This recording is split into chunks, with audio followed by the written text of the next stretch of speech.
Buenas noches, hermanos. Un gusto de saludarles. Les voy a invitar que incline su rostro. Vamos a orar para iniciar la sesión 23 ya de nuestra serie Panorama Escatológico. Padre Santo, te damos gracias en esta noche por este tiempo que nos das de poder continuar con este estudio, acercándonos ya a paso firme al final del libro Apocalipsis. Te damos gracias por todo lo que hemos podido estudiar hasta ahora, por la clase de hoy, porque hemos podido ir comprendiendo cómo es que tú controlas de manera soberana todas las cosas, cómo es que tú también repudias, odias el pecado y vas a tratar fuertemente con él. Y eso nos alienta a esperar, a anhelar tu venida, a vivir en santidad. Y te damos gracias por esta serie que se acerca al fin y pues, bueno, la clase de hoy también, Dios amado, porque sin lugar a duda añade esa información que nos va faltando. Te damos gracias por poder estudiar, por poder tener estos tiempos que son tan preciosos de poder acercarnos a tu palabra y poder comprender lo que en ella tú nos has revelado.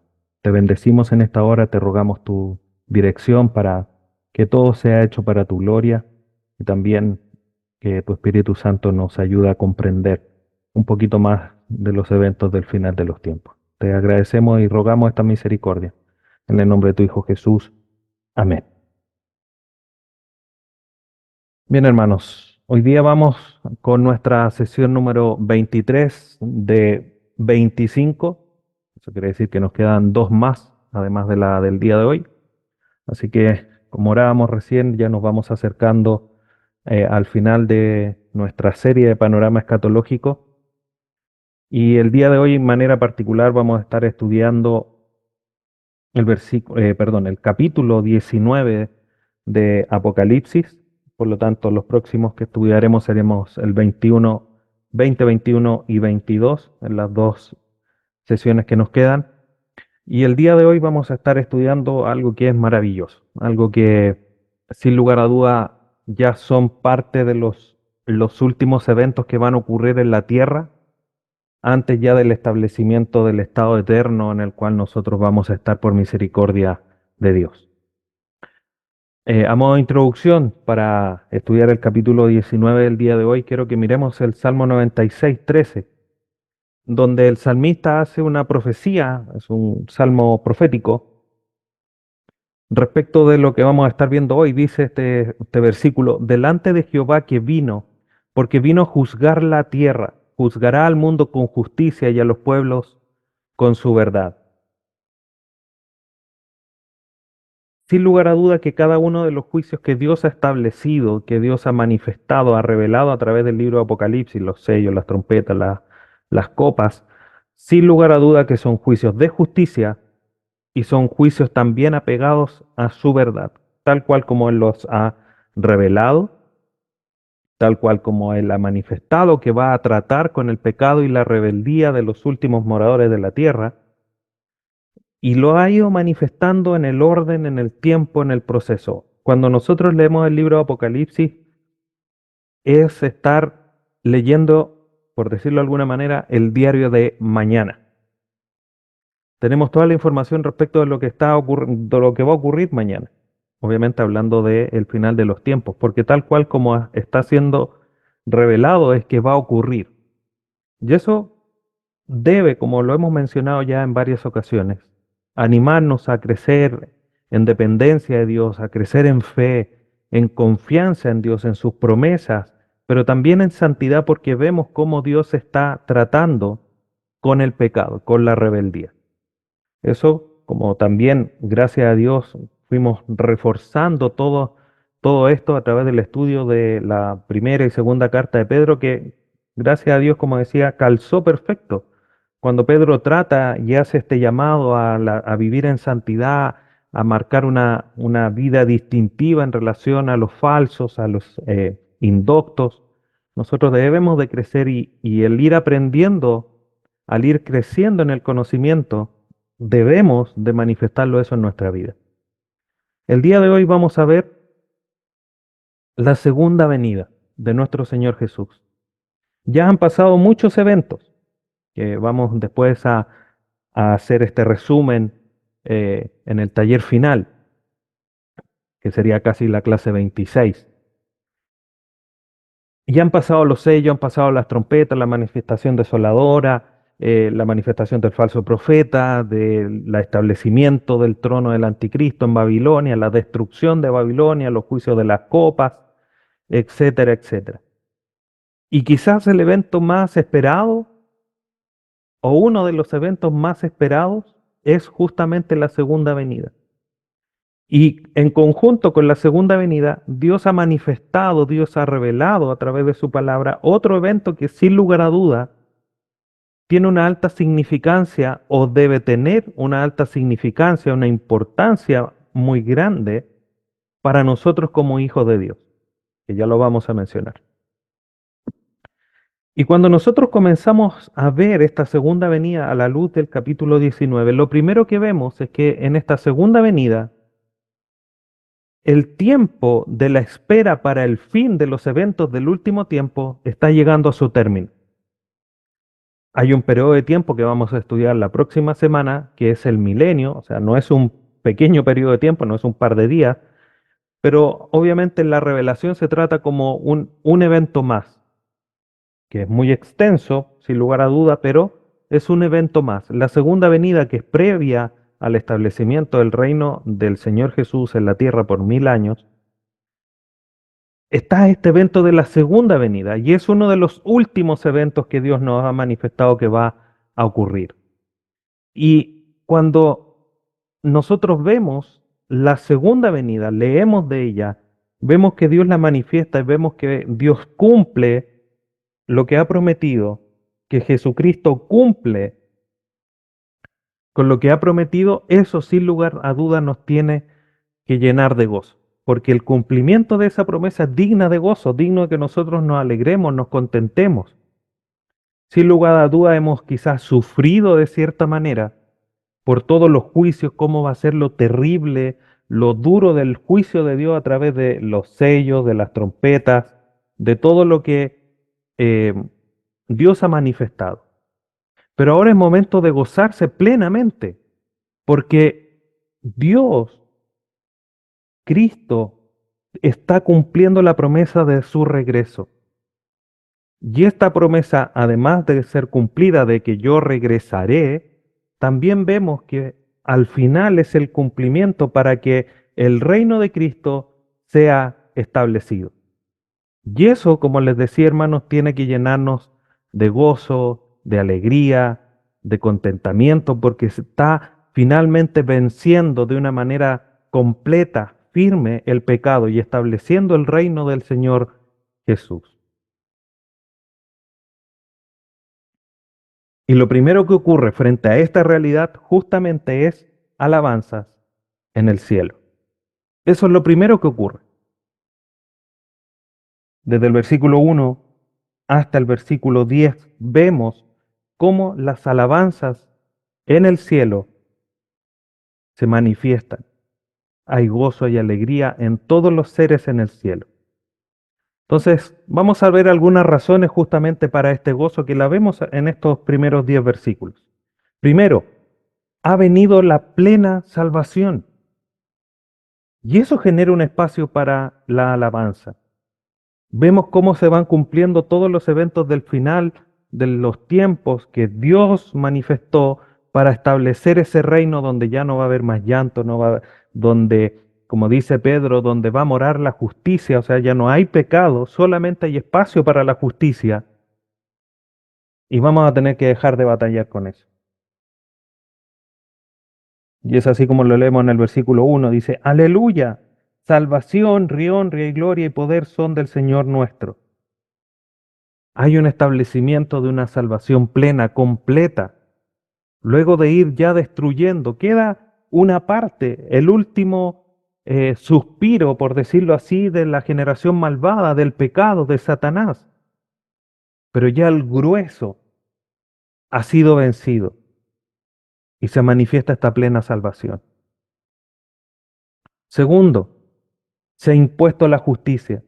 Después de tanto tiempo, como también lo dice Pedro, dejen las situaciones para que el Dios vengativo deje la venganza en las manos de Dios, porque Él va a vengar a su pueblo. Él va a reivindicar a su pueblo.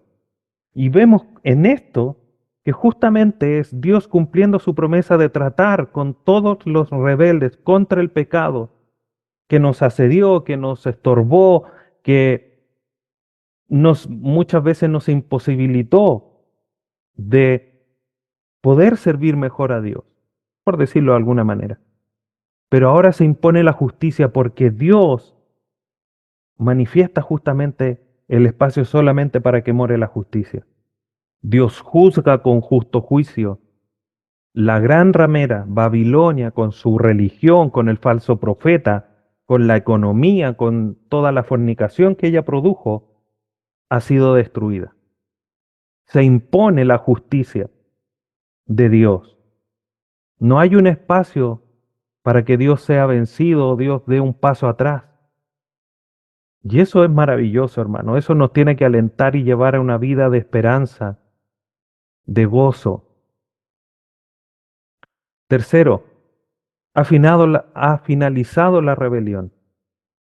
El juicio que Dios estableció es un juicio definitivo e irreversible. Como decía, la próxima semana vamos a ver el milenio y hay algo respecto de la última rebelión que se va a enfrentar. Pero ya el grueso ha sido derrotado.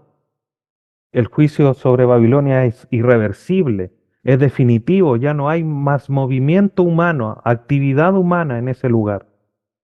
Y eso habla justamente de eso, de ese juicio definitivo e irreversible.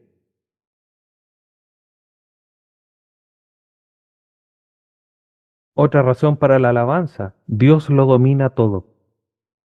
Dios está sentado en su trono.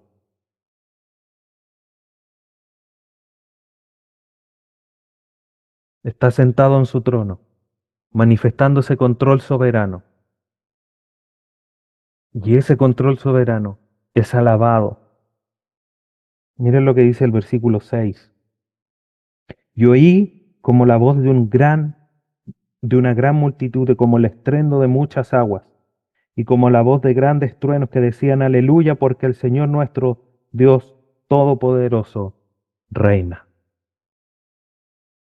No porque en algún momento haya dejado de reinar, porque Él siempre ha estado reinando y controlando todo de una manera soberana.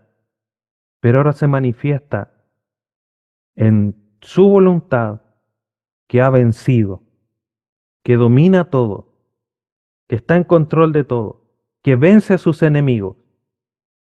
Por eso todos le adoran y en esta sección de estos primeros versículos vemos cómo se habla de aleluya, de gloria, de honra, de gozo, porque es eso lo que llena el corazón de los creyentes, de los que están en los cielos, frente a la realidad de que Dios manifiesta cómo ha estado en control siempre de todas las cosas. Y también vemos este evento maravilloso, hermanos, versículos 9 y 10. Este gran evento que, como les decía, es quizás el otro evento del fin de los tiempos que nosotros como creyentes debemos esperar. La segunda venida del Señor, por supuesto que es crucial porque es un distintivo del cristianismo. Todos esperamos el regreso de nuestro Señor, pero las bodas del Cordero, donde de manera ya concreta, definitiva, los creyentes nos unimos a nuestro Señor Jesús, sin lugar a dudas tiene que ser el otro evento que nosotros esperamos de una manera ferviente, una manera ansiosa, una ansiedad santa, por decirlo de esa manera, de alguna manera, porque son las bodas del Señor Jesús, las bodas del Salvador. Aquella novia que fue escogida para que sea pura y sin manchas, llega delante del novio para unirse finalmente de una manera eterna con él y vivir con él por la eternidad. Como lo he dicho en otra ocasión, si cómo Dios trata con el pecado no nos lleva a vivir en santidad, no sé qué lo puede hacer. Tomando esa misma frase, si este evento, la revelación de este evento, de nosotros como hijos de Dios, de poder unirnos de una manera final, concreta. No, no sé qué otro objetivo he podido cumplir porque actualmente estamos unidos en Cristo. Pero verlo realizado, estar en la eternidad libres de pecado y unirnos a nuestro Salvador, si ese evento no nos llena de gozo y de esperanza, de alegría, de ansiedad santa, no sé qué otra cosa lo pueda hacer, hermano. ¿Cuánto amas? ¿Cuánto deseas a tu Salvador? De poder verle, de poder unirte a Él, de poder abrazarle, de poder postrarte a Él y decirle gracias por dar tu vida por mí. Versículos 9 y 10, quiero leerlos para... No hay mucha profundidad respecto de este evento. Tenemos solo estos versículos, pero que son tremendamente profundos en el sentido de esa esperanza y de esa promesa que tenemos. Dice versículo 9, y el ángel me dice, escribe, bienaventurados, dichosos, gozosos los que son llamados a la cena de la boda del Cordero. Y me dijo, estas son palabras verdaderas de Dios. Estas son palabras verdaderas. Hay una dicha, una bienaventuranza, porque vamos a estar en la boda del Cordero, hermano. ¿Te alegra eso? ¿Conmueve tu corazón? Versículo 10. Yo me postré a sus pies para adorarle. Mire la respuesta de Juan al escuchar esta verdad. Bienaventurados los que han sido llamados a la boda del Cordero. Estas son palabras verdaderas de Dios, dice el ángel. Juan lo único que tuvo en mente fue adorar al ángel por lo que estaba diciendo, quizás hasta por lo que estaba viendo. Obviamente es una visión la que él está teniendo. Pero el ángel le dice, mira, no lo hagas, no soy consiervo tuyo y de tus hermanos que retienen el testimonio. Yo soy consiervo tuyo y de tus hermanos que retienen el testimonio de Jesús. Nunca un ángel va a aceptar adoración porque la adoración es solo de Dios, solo del Señor Jesús. Pedro termina muy bien su segunda carta. A Él sea la gloria hoy y por el día de la eternidad. Termina el versículo 10, dice, adora a Dios porque el testimonio de Jesús es el espíritu de la profecía. O sea, la actitud de Juan fue adorar a aquel que le estaba dando esta notición, el que lo estaba acompañando cuando él estaba viendo esta imagen. Bueno, esto nos tiene que, y perdón que sea tan insistente o redundante respecto de esto, pero esto nos tiene que llenar de gozo y de alegría. El cumplimiento final de estar en ese lugar con nuestro Señor Jesús. Si esto no nos llena de esperanza y de alegría es porque no anhelamos a Cristo. Y eso sería terrible. Esta es una razón profunda y de gozo. Todas las que he dicho anteriormente, por supuesto que son razones de gozo. El que haya vencido la justicia, se concrete la justicia, que se manifieste de manera completa la salvación, son razones de gozo, de alegría profundas, por supuesto. Pero las bodas del Cordero, hermano, qué tremendo evento. Luego de eso, luego de estas razones de alabanza en el cielo, de la presentación quizás breve de esta, casi como una fotografía en medio de un video, de las bodas del Cordero, hay otro evento que sin lugar a duda rompe todo esquema que nosotros podamos tener, que es el jinete del caballo blanco. Cristo, cuando entró a Jerusalén, la última vez que entró a Jerusalén, lo hizo arriba de un burro, de un pollino, de una manera muy humilde, para llegar a la muerte, para que su cuerpo fuera entregado en sacrificio para cumplir con lo que Dios demandaba por el pecado de la humanidad. Ahora Cristo ya no viene sentado arriba de un burro o de un pollino, viene sentado arriba de un caballo blanco, imponente en majestad, como ilustración de santidad, de autoridad, porque ya no viene con la humildad sentada sobre un pollino, sino que viene sentado en un caballo blanco como un jinete con autoridad que juzga y pelea. Ya no está aquel cordero de Dios, ahora es el león de la tribu de Judá.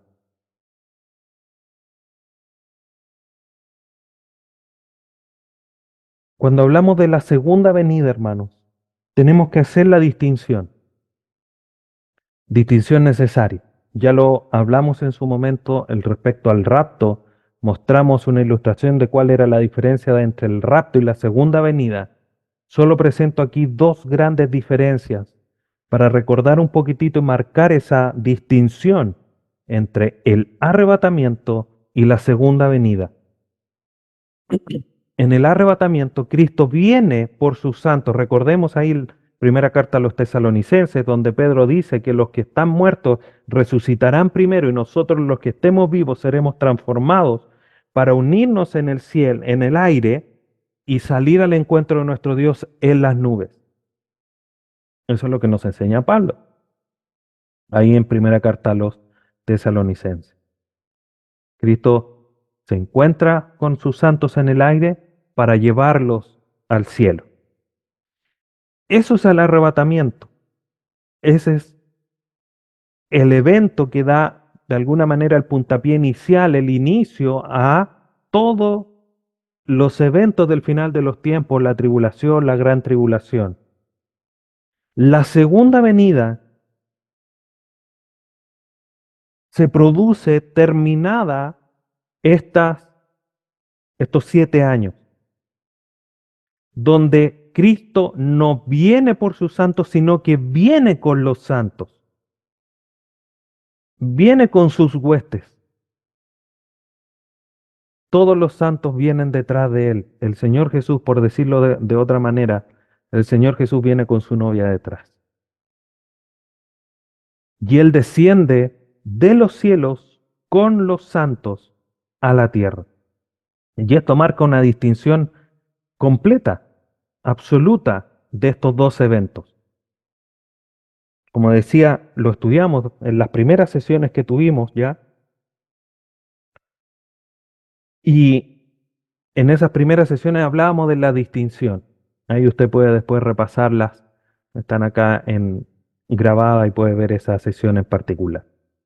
Pero tenemos esta distinción, es nuestra interpretación respecto a lo que las escrituras dicen. Y este jinete que montaba un caballo blanco tenía un nombre que se llamaba Fiel y Verdadero, que con justicia juzga y pelea. Ya no es el manso cordero que vino a entregar su vida sin decir palabra alguna. Ahora viene y que con su palabra juzga y pelea. Y en este relato del versículo 11 al final, al versículo 21, vemos cómo es esta segunda venida. Esta es la segunda venida literal.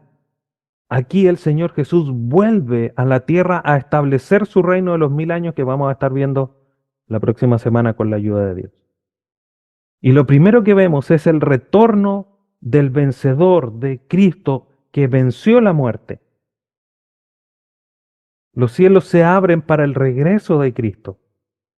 Y tenemos la imagen de un jinete glorioso. Mire lo que dice los primeros versículos 11 y 12. Entonces vi el cielo abierto y he aquí un caballo blanco y el que lo montaba se llamaba Fiel y Verdadero y con justicia juzga y pelea. Sus ojos eran como llamas de fuego y había en su cabeza muchas diademas y tenía un nombre escrito que ninguno conocía sino él mismo. No sabemos el nombre. Solamente él lo conocía. Pero esto es una imagen gloriosa, mucha diadema, mucha autoridad. Y este vencedor, nuestro Señor Jesús, este jinete glorioso, viene con los regimientos, con sus propios regimientos. Continúa el versículo 13, estaba vestido de una ropa teñida en sangre y su nombre es el Verbo de Dios. Y los ejércitos celestiales, vestidos de lino finísimo, blanco y limpio, le seguían en caballos blancos. Hay una película, hermanos, y perdón que haga esta comparación, pero hay una película que ustedes quizás la conocen de nombre, que es El Señor de los Anillos. En una de esas películas aparece en algún momento un mago vestido de blanco, en un caballo blanco, seguido de muchos caballos. Y esa imagen es muy libertadora porque ya la ciudad que estaba siendo atacada ya estaba siendo casi derrotada y aparece este ejército con este mago en un caballo blanco como esa imagen salvadora para esa situación en particular. Ahora llevando esa ilustración, porque generalmente en las películas, obviamente no de guerra más actuales, donde hay tanques y esas cosas, pero en las películas antiguas se ve esto de los grandes ejércitos cabalgando con alguien por delante que los comanda para ir a luchar y poder rescatar la ciudad o proteger a un poblado, etcétera, para destruir al enemigo. Lo vemos en muchas películas, no solamente la que acabo de mencionar. Pero acá, el jinete blanco, el líder supremo de las huestes celestiales, regresa con todos los santos. Y por eso habla de que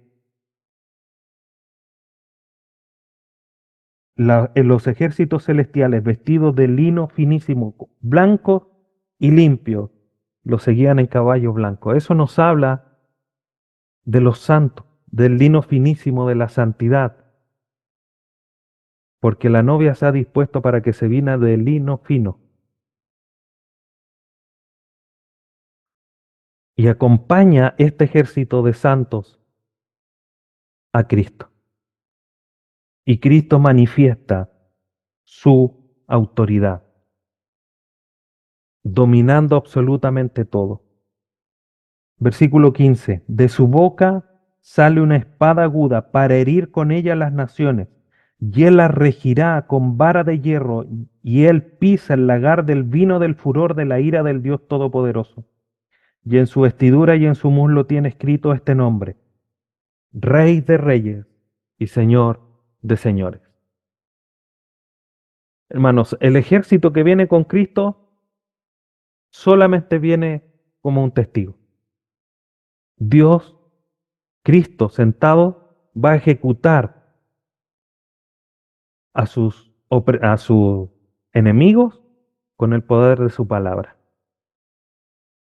De su boca sale una espada aguda para herir con ella, para regirlas solamente con su palabra. El ejército que lo acompaña es solamente una compañía, no por eso menos importante.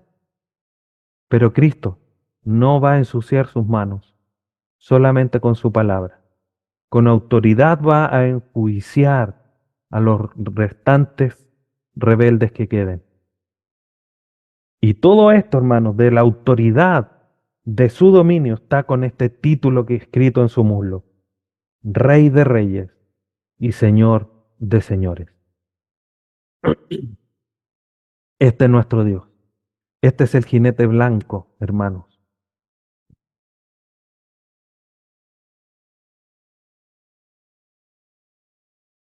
Y este vencedor, que ya venció la muerte, solamente viene a terminar de establecer su victoria,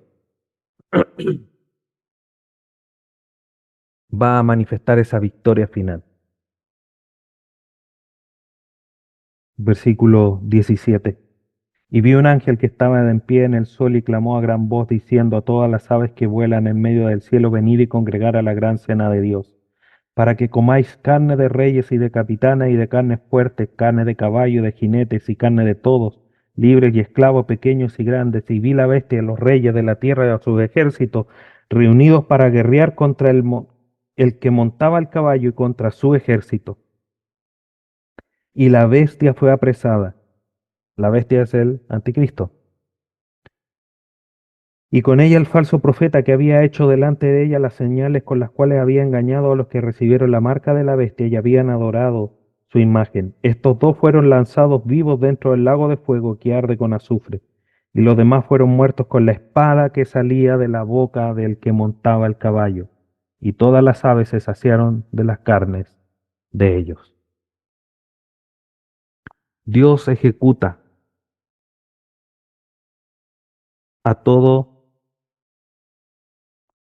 este grupo de rebeldes que se había reunido finalmente en ese juicio, si ustedes lo recuerdan, en las siete copas, cuando el río Éufrates es secado para que todos se puedan congregar para hacer frente a Cristo, al pueblo de Dios, para ir en contra de Él.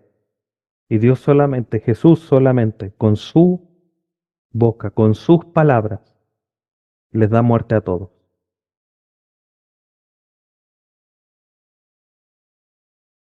Y esa escena, hermanos, es, sin lugar a duda, majestuosa. Sin lugar a duda también terrible, pero majestuosa. Dios solamente pronunciando una palabra, caen todos muertos. Esa es la autoridad y el poder de nuestro Salvador Jesús. Esa es la autoridad que Él dejó de lado, hermano. Como, como dice Timoteo, que se despojó, perdón, Filipenses 2, dice que se despojó a sí mismo, siendo obediente. Dejó esa autoridad para venir a servir como un cordero, sin decir ni una palabra. Con una sola palabra que él hubiera dicho, todos los soldados romanos hubiesen caído muertos. Pero él vino, cerró su boca para salvarte a ti, pero ahora viene con autoridad. Y con esas palabras que antes no dijo, ahora las pronuncia para derrotar a todos sus enemigos. Ese es tu Salvador, hermano. Ya no sentado, no teniendo un lugar donde recostarse, viajando de un lado a otro, siendo renegado, siendo escupido, siendo eh, rechazado, pero ahora viene para mostrar con autoridad que Él juzga con su verdad, con su palabra. La segunda venida de nuestro Señor Jesús es un gran, gran evento que nosotros debemos anhelar, hermano, profundamente en nuestro corazón. ¿Qué concluimos de este capítulo? Primero, Dios va a cumplir su promesa. Y eso es digno de gozo. Nos debemos de gozar antes de que esto ocurra porque va a ser maravilloso cuando eso ocurra. Quizás no haya un evento más esperado por los creyentes como lo es las bodas con su Salvador. Y por supuesto que también la segunda venida. Ese evento, hermanos, de ese cumplimiento. El Señor ya nos llevó, estamos en la eternidad, nos arrebató, pero era el cumplimiento de que Él regresa a establecer su reino acá en la tierra, sin lugar a duda razón de gozo, alegría. Y como decía, Cristo ya no va a regresar como un cordero, sino que ahora lo hará como un león, como el león de la tribu de Judá, para defender a los suyos.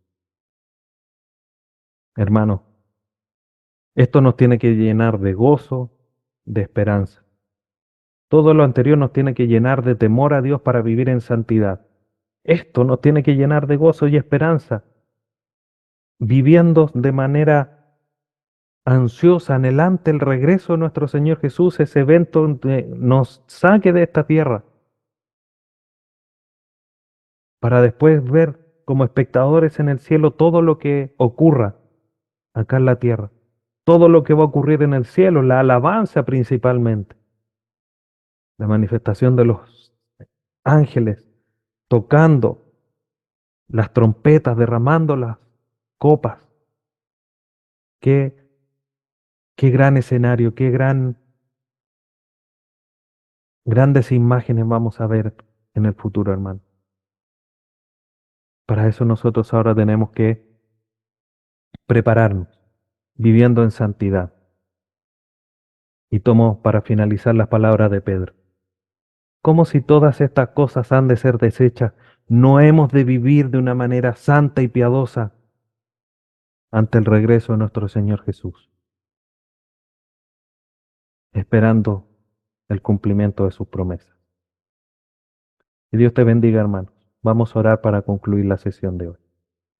Padre Santo, te damos gracias en esta hora por tu amor, tu misericordia y por tener esta esperanza viva, como decía Pedro. Una esperanza que no avergüenza, una esperanza a la cual hemos sido llamados porque tus promesas son fieles y verdaderas. Qué gozo más grande va a ser ver cumplida tus promesas, el regreso, las bodas, cada una de las cosas que tú has manifestado en tu palabra, siendo cumplidas de manera precisa, tal cual como tú lo has manifestado. Que tu nombre sea exaltado, Dios amado, y que nuestra vida cada día crezca aún más en santidad, más en confianza en ti. Que cada día, con estas lecciones que queden, podamos anhelar más y más tu venida para estar un día y por la eternidad junto a nuestro amado Salvador, uniéndonos de manera plena, completa, consagrada a nuestro Rey de Reyes y Señor de Señores. Te damos gracias en esta hora, Dios amado. Gracias por tu palabra, gracias por tu promesa, gracias por tu Hijo Jesús, en el cual te damos y honramos en esta hora, para tu gloria. Amén.